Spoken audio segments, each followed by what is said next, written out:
J'aimais ta parole, Seigneur. Elle est la vérité sur mon sentier. Pareil, je vais me laisser guider et faire ta volonté sans murmurer, en espérant dans ta bonté. Mercredi 31 août. De toutes parts des terreurs l'alarme. Ce qui faisait sa confiance est arraché de sa tente. Et il est forcé de marcher vers le roi des terreurs. Job 18, verset 11, verset 14.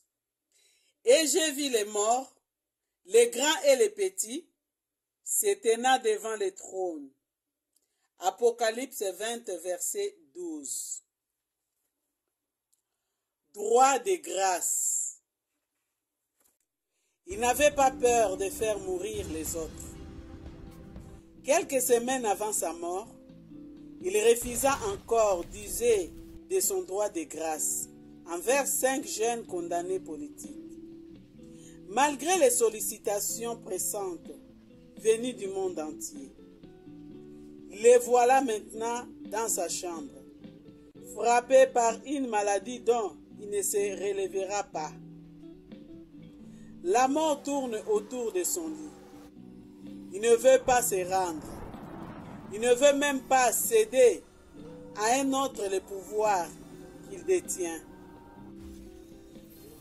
16 médecins parmi les plus célèbres se relaient pour retenir une vie que Dieu retire inexorablement. Nous ne voulons pas juger ces chefs d'État. Nous ne sommes pas appelés à cela. Mais il aura affaire à un juste juge.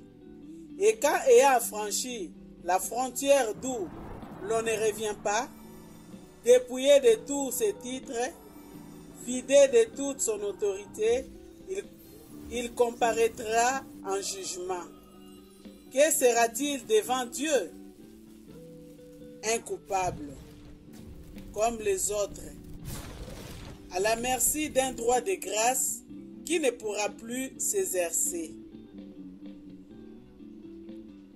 La question lui sera posée. Qu'as-tu fait de Jésus, de son sacrifice accompli à la croix? As-tu reconnu ta culpabilité et as-tu accepté par la foi Jésus pour ton sauveur? Devant Dieu, titre, richesse et gloire des hommes ne sont que fumée. Les fils des grands ne sont que mensonges. Placés dans la balance, ils montent ensemble plus légers que la vanité. Psaume 62, verset 9. Tous les hommes sont égaux devant Dieu, parce que tous sont pécheurs. Mais les uns seront pardonnés parce qu'ils ont cru, et les autres seront condamnés parce qu'ils n'ont pas cru au nom du Fils unique de Dieu. Comment échapperez-vous si vous négligez le grand salut de Dieu, annoncé par le Seigneur et confirmé par ceux qui l'ont attendu? Hébreux 2, verset 3. Je crois dans tes promesses, mon cœur est comme un rocher, fondé sur tout ce que dit mon Dieu. J'aime ta parole, Seigneur. Elle est la vérité sur mon sentier. Pareil, je vais me laisser guider